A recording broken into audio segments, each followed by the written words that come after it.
Outros casos em que a gente vê a mesma coisa são, por exemplo, no Peru, ou na Colômbia, ou na Venezuela, ou na Bolívia, por exemplo, que tiveram ao longo só do século XIX em torno de uns 30 a 40 presidentes, cada um dos países. Na Bolívia, se não me engano, chegou a uns 40 presidentes só no século XIX. O Brasil, desde 1889, desde a proclamação da República, acho que agora que alcançou 40 presidentes, lá na Bolívia, em 80 anos só, eles já estavam com 40 presidentes diferentes. Já tinham tido 40 presidentes diferentes.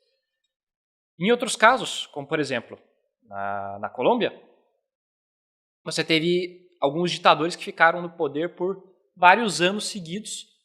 Daí, quando aconteceu uma mudança, geralmente era por causa de uma revolução, de uma guerra civil, você tinha alguns governos provisórios e depois um novo presidente. No caso, aquele que ficou por um grande espaço de tempo no governo da Bolívia foi o Tomás Mosquera, que foi o líder, inclusive, dessas medidas anticlericais e anticatólicas que foram tomadas durante aquele período.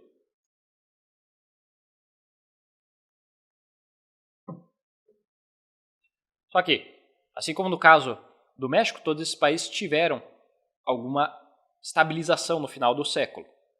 Por exemplo, após se envolver na Guerra do Pacífico, o Peru consegue finalmente manter um governo estável com uma espécie de acordo entre os liberais e os conservadores, e daí o maior desenvolvimento econômico vai acontecer naquela época, mas é um desenvolvimento econômico que vem para reconstruir o país depois de ter sido completamente arruinado durante a Guerra do Pacífico. A Bolívia também seguiu um caso parecido. No final do século XIX, os bolivianos conseguem formar alguns governos mais fortes, acabar com as divergências locais, e esses governos começam a fazer a economia funcionar de maneira um pouco mais estável.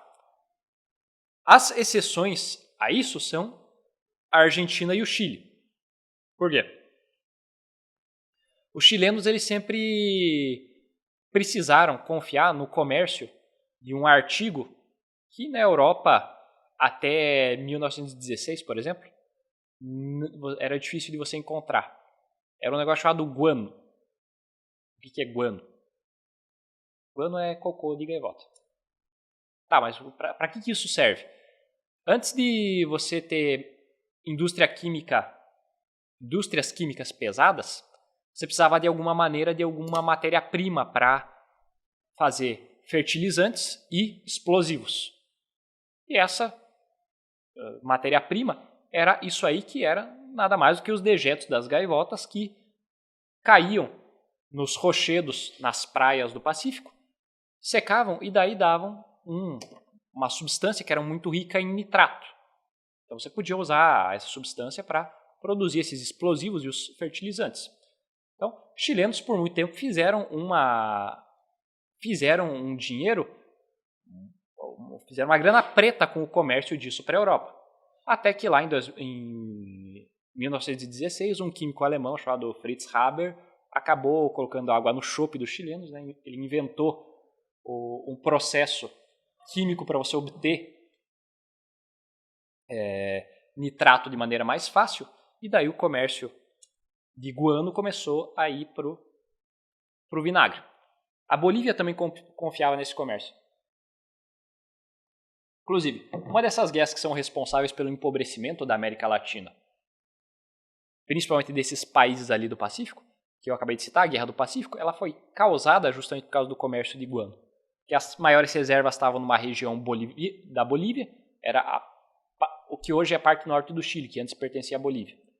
Quem explorava eram as firmas chilenas, mas os bolivianos quiseram jogar mais imposto em cima das firmas chilenas pela exploração do guano. Resultado, o Chile declara guerra contra a Bolívia, declara guerra contra o Peru também, que o Peru se aliou à Bolívia, destrói os dois países, e o que sai mais prejudicado da história é o Peru, porque a invasão do Peru foi maior do que a invasão da Bolívia. os bolivianos perderam o acesso ao mar que eles tinham, então até hoje eles se doem por causa disso. Então, quer insultar um boliviano, diz aí para ele que eles não têm mais o mar, que é dos chilenos a saída ali para o Pacífico. E a invasão do Peru foi maior, mais violenta do que a invasão da Bolívia, acabou destruindo mais o país, causando estragos profundos, principalmente na capital peruana. E, como eu falei, o final ali do século XIX e início do século XX vai só para o desenvolvimento econômico que ele vai trazer vai ser só para reconstruir o país depois da guerra. Não é para fazer aquilo que a independência não fez, que era dar mais desenvolvimento econômico.